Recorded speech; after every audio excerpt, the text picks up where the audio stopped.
here's what I've learned the hard way. Now, I had some error, so I redid my firmware. Now I'm getting another error here, and it says basically redo your profile. Cool. Now, since this is a non-Creality, and I've also had this on Creality printers, where if I dump the profile, upload in do a new setup with a new profile, there's my profile, and it will then error once it's all set up saying Klipper cannot start.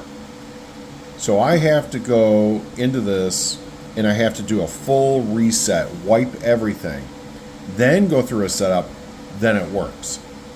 So this is why I can't have multiple printers hooked to this thing, because if I start having problems with one, it kills the other one. So I go into Restore Factory Settings,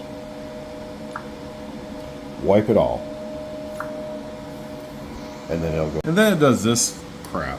Clippy is not connected.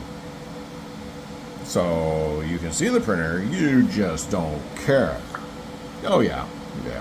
Clippy not connected. I think at this point I'm going to punt, put in the standard firmware, keep the machines running for now. Maybe I'll play with it later. In the Ziploc you go.